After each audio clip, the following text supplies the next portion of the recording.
Olá, sejam todos bem-vindos ao Box Habilidades e Disciplina.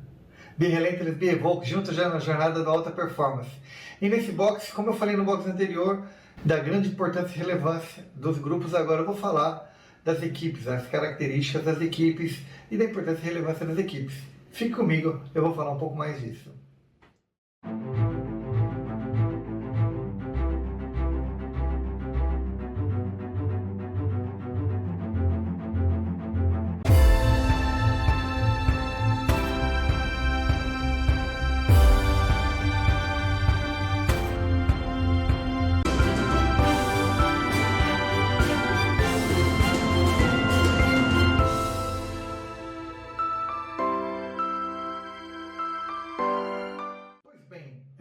A importância das equipes, como as equipes surgem e as características que as equipes têm.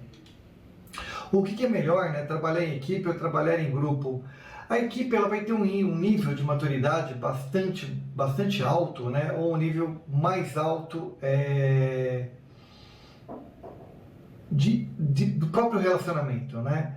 Então, algumas das características que uma equipe vai ter efetivamente é motivação, né? A equipe, normalmente, as equipes elas têm uma característica de serem muito motivadas, ou seja, cada um dos indivíduos, cada uma das partes motiva a si e automaticamente acaba motivando ao todo. Vou dar um exemplo. Ao final do dia está todo mundo cansado e tem uma pessoa falando assim, não, mas se a gente fizer assim vai ser muito legal, e está rindo e está feliz, e o outro acaba se motivando por essa alegria, que motiva o outro, acaba todo mundo sendo motivado. Potencialidades. A potencialidade de cada indivíduo, né, não só a competência para executar a atividade, mas outras habilidades que cada um dos indivíduos traz, como às vezes saber contar piada, às vezes conhecer um aplicativo diferente, saber uma forma diferente de fazer a mesma atividade, ter uma habilidade física, uma habilidade técnica, uma habilidade comportamental, conhecer ferramentas, conhecer outros materiais, conhecer outros referenciais teóricos sobre aquele mesmo assunto, né? Então essas potencialidades deles normalmente faz com que o grupo também suba. Competências. Isso não tem nem o que se dizer, né? Porque o grupo tem que ter, a competência das pessoas tem que ser muito alta, né? E aí a gente a gente fala de competências, gostaria que se somasse as duas abas, né? Competências e habilidades. Lembre-se que aqui eu estou falando das equipes de alta performance, né? Estou falando de equipes que têm performance. Então aqui já vai entrar o meu modelo, né, de performance, né? Então eu estou falando aqui de competências, eu estou somando as três dimensões: cognitivas, sociais, emocionais e as relacionais, ou as competências transacionais, que eu chamo simplesmente de relacionais. E, fundamentalmente, a equipe tem uma característica que é flexibilidade cognitiva. Ou seja, a equipe sabe lidar muito, né, fazer muitas viagens do mesmo problema sobre vários caminhos, né? Quando nós assistimos hoje, né, alguns jogos, principalmente vôlei, futebol americano, que trabalha duas equipes, que é diferente do nosso futebol, futebol de salão, ou mesmo o vôlei de praia, né? Eu gosto até de falar do vôlei de praia, que são apenas duas pessoas, como aquilo pode ser uma equipe, né? Mas você vê a sincronia que ocorre, né, entre aquelas duas pessoas, né, como uma dupla pode ser vista como uma equipe. Dá a impressão que quando eu olho um vôlei de praia, eu tenho uma percepção que são 4 pessoas em quadra, né? Porque de cada time, né? Não são 2 pessoas de cada lado, mas 4 pessoas de cada time, dado a habilidade que cada jogador tem de estar em 2 lugares ao mesmo tempo. Eu tenho essa percepção, tá? Isso é uma percepção totalmente subjetiva do meu entendimento.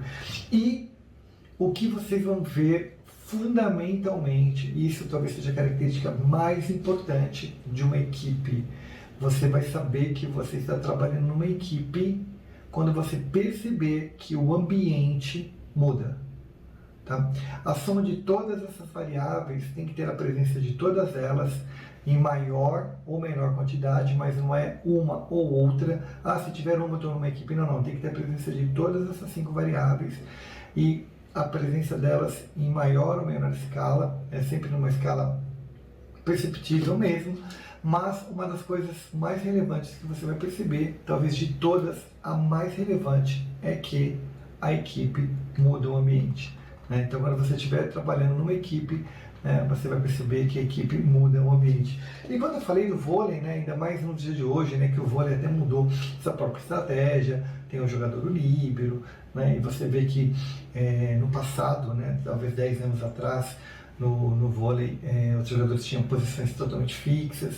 Hoje você vê que quase todos os jogadores jogam em todas as posições, habilidades de atrás de rede, saída de rede, defesa, o próprio líbero. E um esporte que eu gostaria muito de chamar a atenção é o rugby, que ele tem uma formação logo no início do jogo chamada Scrum, que é quando todos os jogadores fazem uma formação entrelaçada, fazem uma imagem, até uma imagem bonita, e coloca-se a bola ali embaixo dos jogadores e eles têm que se deslocar o time de um lado do outro para que um jogador que tá disponível nas duas pontas da formação do início do jogo possa pegar a bola e dali começar o jogo, aquela formação desse kick-off deles, aquela imagem que você vê dos jogadores todos entrelaçados, aquela imagem chama Scrum.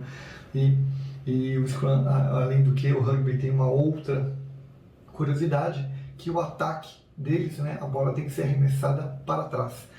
Então você só ataca arremessando a bola para trás, não arremessa a bola para frente durante o ataque. Enquanto você estiver com a bola, você pode caminhar para frente, mas na hora de você trocar a bola com seu parceiro, a bola tem que ser arremessada sempre para trás, nunca, sempre numa diagonal para trás, nunca numa diagonal para frente, nunca num jogador que esteja numa diagonal à sua frente, sempre numa diagonal do jogador que esteja atrás de você. Então, é uma característica meio estranha e diferente para você imaginar de uma progressão de um jogo. Por que eu estou falando isso? Porque as características dos times, das equipes, e principalmente hoje, em pleno século XX, século XXI, elas começam a ser formadas por o que nós chamamos das equipes de alta performance, e empresas como Google, Facebook, Netflix, Spotify, LinkedIn começaram a trazer alguns nomes dessas equipes que são oriundos aí das forças táticas, que são os squad.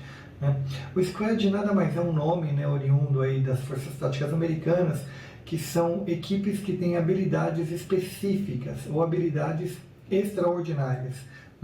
Então, o squad é uma equipe que se sobressai, uma equipe que vamos chamar aqui uma equipe de alta performance, uma equipe de alto desempenho, uma equipe com características acima da média, ou acima da expectativa que você poderia imaginar. E eu vejo algumas tentativas de empresas brasileiras importando o nome e traduzindo isso para suas equipes e chamando seus times de squad e trazendo talvez alguns nomes como Agile Coach, dando treinamento de Agile Coach e chamando alguns profissionais de coaches ágeis, achando que porque eu ensino você a fazer 2 ou 3 coisas, você já é um ágil, ou você já é um coach.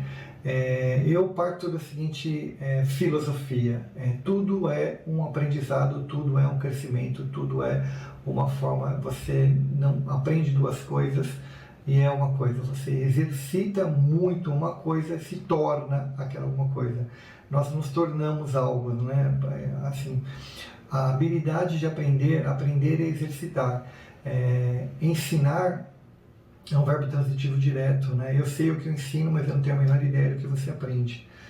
Eu sei o que eu estou ensinando, mas eu não faço a mínima, a parca ideia do que você está aprendendo. Então, aprender depende única e exclusivamente do sujeito passivo e não do sujeito ativo. O sujeito ativo ele ensina, mas o passivo aprende. Mas o aprender, o verbo aprender, ele é bitransitivo. Então eu aprendo buscando e aprendo também de uma forma passiva. Eu posso buscar o meu aprendizado, e posso receber o meu aprendizado, mas ensinar é transitivo direto. Qual é a relevância disso que eu estou falando quando a gente fala de equipe? Que para você se transformar numa equipe, primeiro você tem que muito se conhecer. Se você quer ser uma equipe. Se você quer ser uma equipe, que tipo de equipe você quer ser? Que tipo de perfil você desempenha numa equipe? Quem é você numa equipe? Qual é o seu papel numa equipe? Não estou dizendo o aspecto de você ser uma pessoa boa ou ruim numa equipe, mas em que tipo de equipe você desempenha um bom papel? Quais são as equipes que, quando você está dentro, você consegue desempenhar a sua máxima habilidade? Então é exatamente sobre isso que eu irei falar com você agora, é exatamente sobre isso que o meu estudo fala. Eu vou falar com você sobre 3 equipes, ok? E eu vou chamar ela nesse primeiro momento de equipes de alto desempenho, equipes autogerenciadas e equipes autodirigidas. Eu vou dar esses 3 nomes: alto desempenho, autogerenciadas e autodirigidas. Porém, nos próximos boxes, eu vou chamá-las de orientada a propósito, orientada a resultado e orientada a motivação. E te explico por quê. Porque desde que eu usei a palavra alto desempenho, eu tenho mais dificuldade em explicar para as pessoas a diferença de alto desempenho do que eu estudo para o que é alto desempenho, do que você sabe, do que realmente se eu falo que a pessoa é orientada a. É mais fácil dizer que é orientado do que explicar. E eu em nenhum momento do meu estudo eu quero dizer que a alta performance é uma característica de você desempenhar, você se transformar numa pessoa de sucesso financeiramente. Ou ter alto desempenho é uma pessoa ser extraordinária. Alto desempenho, ou alta performance, ou a função performance, é você ter um conjunto de habilidades, um conjunto de competências que torna você uma pessoa mais eficiente e mais eficaz no método de aprender e se tornar uma pessoa melhor no futuro. Ou seja, você vai ter um conjunto de habilidades para entender melhor o mundo e aprender melhor as coisas que aparecem no mundo. Você vai se destacar mais fácil, porque você vai, ao invés de as escolas virem e colocar um conteúdo para você absorver, a empresa colocar um conteúdo para você absorver, você sabe qual é a melhor forma que você aprende. Que tipo de conteúdo é relevante para você? Em que velocidade você aprende? Você não precisa mais sentar numa cadeira de escola e esperar 30 matérias, ou 30 disciplinas, ou 30 conceitos para aprender um. Você saberá e já sabe aonde buscar cada um dos conceitos. É isso que é ter performance. É saber o que você quer. Ter performance vai na direção de não é aonde eu quero chegar, mas é saber aonde eu não quero estar. Eu estou desconfortável onde eu estou hoje. Aonde eu estou que é desconfortável, mas eu não sei exatamente aonde tudo isso vai me levar. Mas aonde estou não é bom. É ruim aonde estou. Eu não gosto do modelo de MBA, eu não gosto do modelo de graduação, eu não gosto do modelo de pós-graduação. Mas qual é o próximo modelo? Eu não sei. Eu não sei qual é o próximo modelo, mas eu sei que esse modelo não me agrada. Então meu desconforto está no agora, meu desconforto não está no futuro. Mas eu posso mudar o meu agora? Sim, o meu agora eu posso mudar, é o que eu estou fazendo. Estou mudando o meu agora. Mas voltando então ao que eu chamo de alto desempenho, ou, para você já acostumar com o nome, orientado a propósito. Tá ok? O orientado a propósito, ou melhor dizendo, as equipes de alto desempenho, elas têm uma característica, de entender o mundo, que os problemas, então quando você está atuando numa equipe de alto desempenho, ela tem o entendimento que o problema, né, a situação problema que ela vê na frente, o obstáculo que ela vê na frente, é uma oportunidade dela se desenvolver além daquilo. Então o problema quando ela olha para o problema, ela vê o problema como uma oportunidade de ir além. Então o problema ela não olha para o problema em si. O problema é uma oportunidade dela aprender algo além das habilidades que ela tem. Então se ela vê um problema do tipo um marketing digital que não funciona muito bem, uma situação que não funciona muito bem, ela vai olhar para aquilo e ela vai aprender coisas que estão totalmente no entorno daquele marketing digital para ela aprender aquilo, para ela suplantar aquilo. Ela quer se tornar muito melhor do que ela está vendo. Exemplos de pessoas que são assim: Bill Gates. Bill Gates olha para o problema e ele olha tudo que está no entorno do problema. Ele estuda todas as variáveis que estão no entorno do problema. O problema é uma oportunidade dele ir muito além de onde ele estava. O desconforto dele não é o problema em si. Né? E Bill Gates, se vocês pouco viram já a biografia dele, ele tem zero empatias com o humano, mas ele tem empatias com o problema. É por isso que ele olha para a malária, e a malária é uma oportunidade dele testar algoritmos e modelos matemáticos que ele sempre acreditou que eram eficientes e eficazes, para ele provar modelos de complexidade que ele sempre acreditou que eram eficientes e eficazes. Ele quis e conseguiu desenvolver um modelo de compostagem, né, para a África que funcionaria 24 horas sem uso de energia.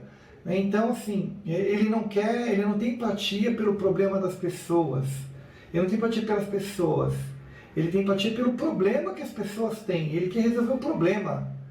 Ele não olha para as pessoas de uma forma, poxa, as pessoas estão tendo problemas sociais, eu vou lidar com... Não, ele entende o problema e ele sabe que se ele resolver o problema, ele soluciona a situação das pessoas. Então, é uma oportunidade dele aprender coisas mais. Então, tudo que ele vê na frente dele é uma oportunidade dele aprender algo a mais. Tá? Do outro lado, você vai ter... Esse é um tipo de equipe, é assim que você enxerga problema. Tá? Aí, de um outro lado, existem as equipes autogerenciadas. As equipes autogerenciadas são equipes que olham para o problema e querem resolver o problema. Né? E elas se focam diretamente no problema. E elas se apropriam do problema e querem resolver o problema. Tá? Então, o problema é uma situação que elas vão olhar para o problema e fazer todo o possível para resolver. Que tipo de recursos eu preciso para resolver aquele problema? Que tipo de aprenderes e situações eu resolvo aquele problema? Uma pessoa que era assim, né, era Steve Jobs. Steve Jobs era focado em problema. Outro cara que assim é Michael Jordan. Michael Jordan é focado em problema. Né? Então, assim, a pessoa que olha para o problema e quer resolver o problema. Né? Então, ele entendeu que o telefone celular ou não, a tecnologia mobile era uma situação, problema, ele entendia da tecnologia mobile, ele queria resolver o problema daquela tecnologia, ele queria trazer um diferencial para aquela tecnologia. Então ele criou soluções, né, das mais distintas possíveis que a gente já assistiu até hoje. Então ele conseguiu resolver. Então é dessa forma que você mergulha de problema no problema e tenta buscar 1.500 soluções para resolver aquele problema. É dessa forma.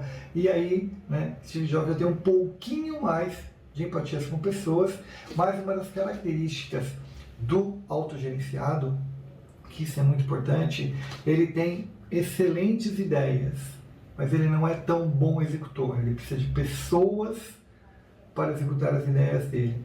Ele usa muito bem pessoas para executar as ideias dele. Né? Ele consegue, ele tem uma boa, não criatividade, mas entendimento do problema. Mas ele vai precisar sempre de outras pessoas no entorno para resolver aquele problema. Né? Ele vai sempre ter que buscar uma outra pessoa. Ele entende o problema, mas ele não acha a solução. Diferente de um orientado à solução. Né? Ele consegue resolver o problema. Ele transpassa o problema. Ele vai estudar para transpassar o problema. Então ele tem que aprender, e ele resolve o problema.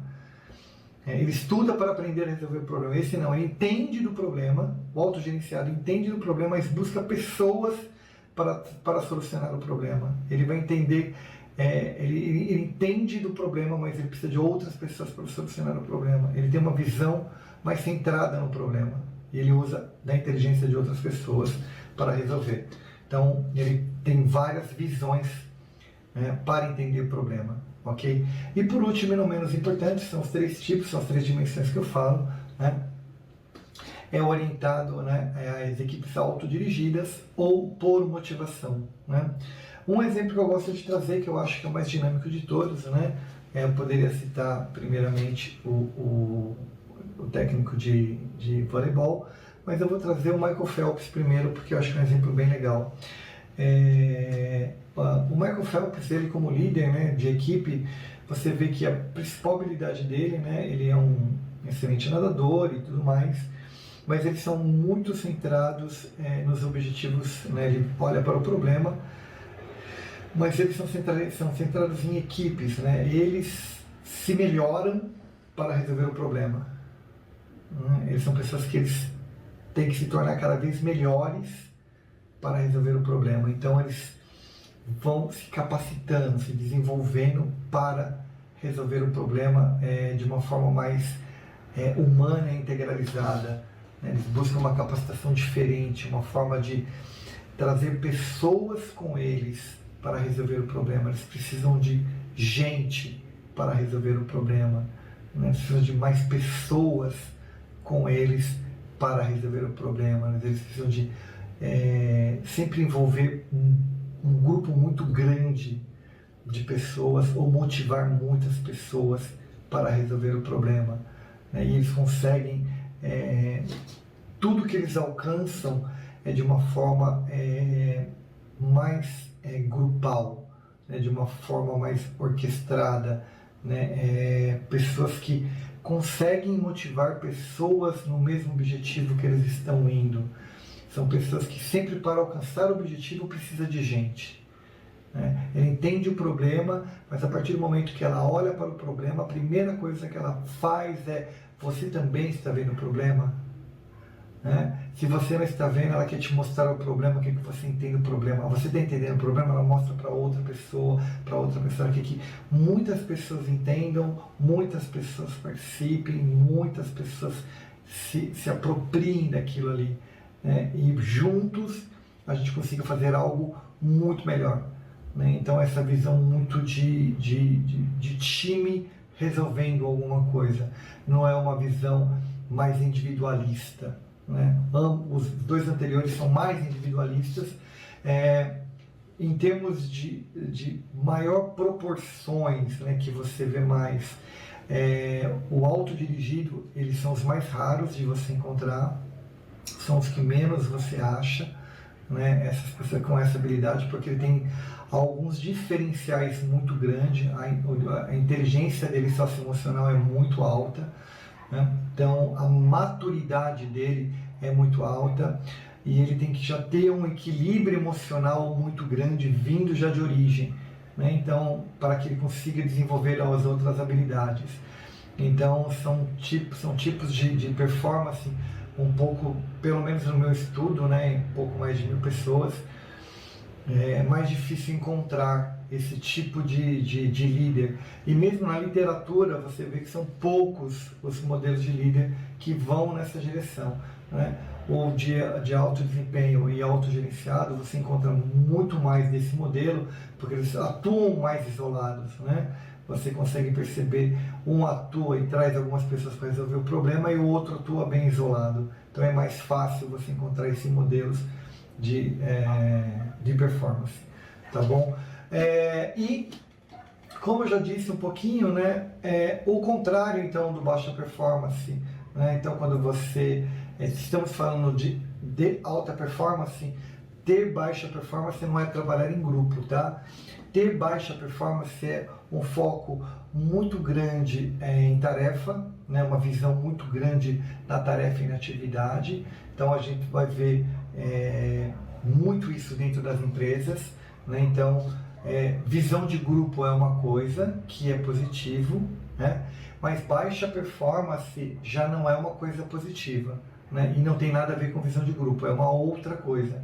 Então, o baixa performance ele tem muito foco na tarefa, muito foco no esforço, uma visão muito de tiro curto, ele tem uma característica de visão desassociada. Como ele tem visão de curto prazo, ele raramente consegue entender o todo, o porquê que ele está fazendo aquilo ali, né? Ele não tem essa clareza onde a atividade dele se encaixa em tudo aquilo que está sendo feito, ou por não perguntar, ou por não entender, ou para na cabeça dele não fazer sentido, ou por não ter clareza, ou por não ter necessidade, ele não tem entendimento de onde tudo aquilo funciona.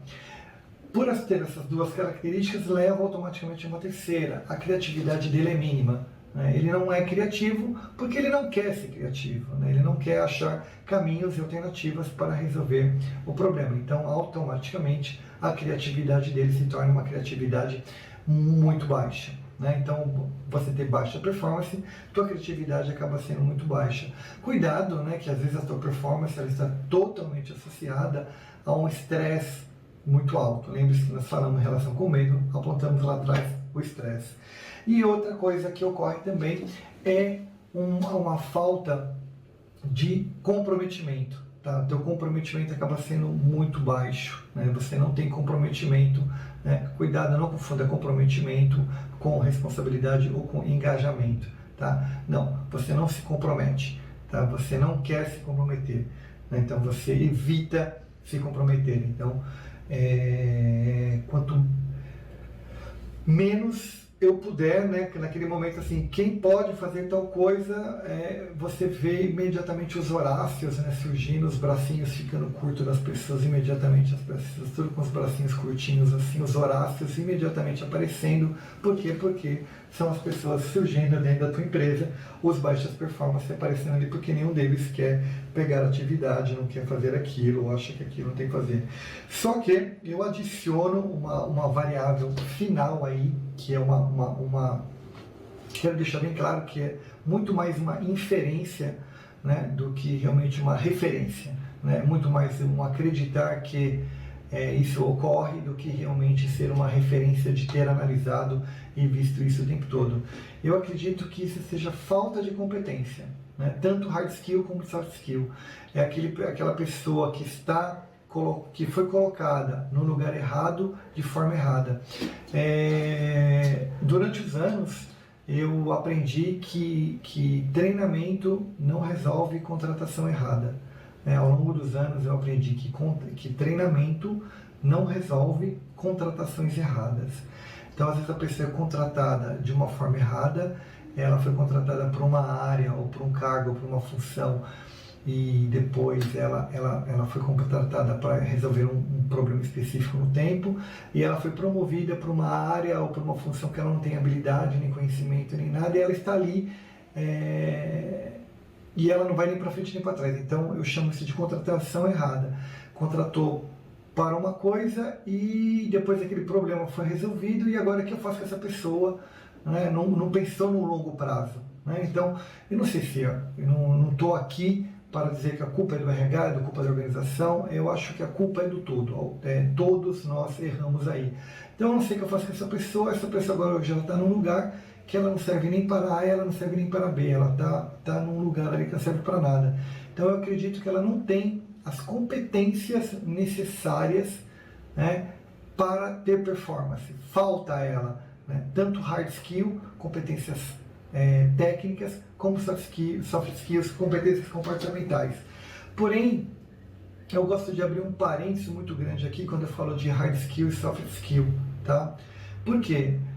Antes propriamente de entrar na minha fórmula de competências, eu vendo hoje, né, quando eu comecei a estudar alta performance, eu acho, né, que o que nós chamamos de hard skill e soft skill, eu acho que inverteu, né, diametralmente.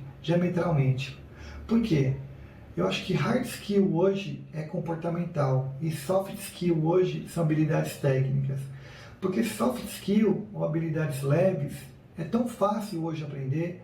Você tem tantos cursos na internet, tantos cursos free, tantos tutoriais, a maioria das plataformas é intuitiva, Excel virou intuitivo, Word virou intuitivo, BI virou intuitivo, é tanta coisa intuitiva que o que era hard no passado, né, habilidades técnicas, virou soft hoje. Mas o comportamental, que era soft skill, né, essa habilidade comportamental, acho que ele virou hoje hard skill, é a parte difícil, é a habilidade difícil, a habilidade dura de você desenvolver, que é lidar com pessoas, conflitos, gestão, habilidades, as habilidades mais humanas e comportamentais. Eu acho que hoje realmente esse é o hard skill das organizações.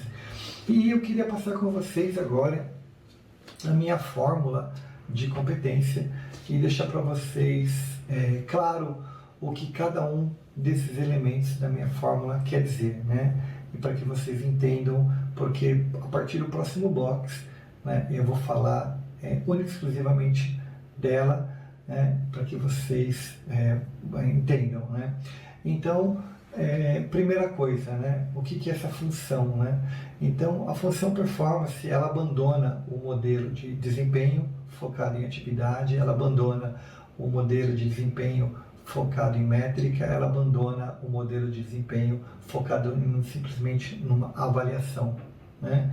Então, o que eu quero dizer hoje que esse C, né, eles são competências, né, são o que eu chamo de tanto esse C quanto esse H, ambos, né, são competências e habilidades, né? Então, esse C das competências transacionais ou simplesmente competências relacionais, né, as competências que você para entendimento, são as competências que você deveria ter em termos de relação emocional, comportamental, sua e social. Então esse C, ele está relacionado à inteligência relacional, criatividade, colaboração em equipe, agilidade e dinamismo, né? Esse H que você está vendo, ele está relacionado às suas habilidades diversificadas, né? O que são as habilidades diversificadas que eu estou chamando aqui? São as suas habilidades inteligência emocional, relação com medo, empatia e adaptabilidade. Essa adaptabilidade aqui eu estou chamando de duas coisas, né? Resiliência e flexibilidade. Então, essa habilidade com pessoas e trabalho em equipe. Então, essas duas coisas aqui.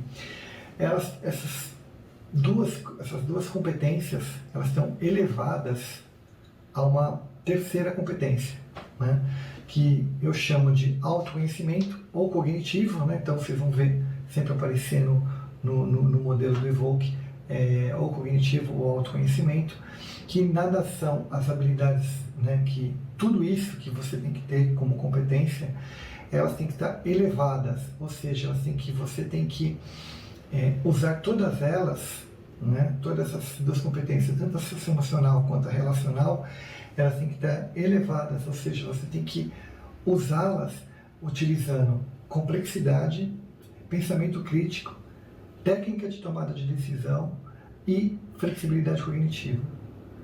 Então, essas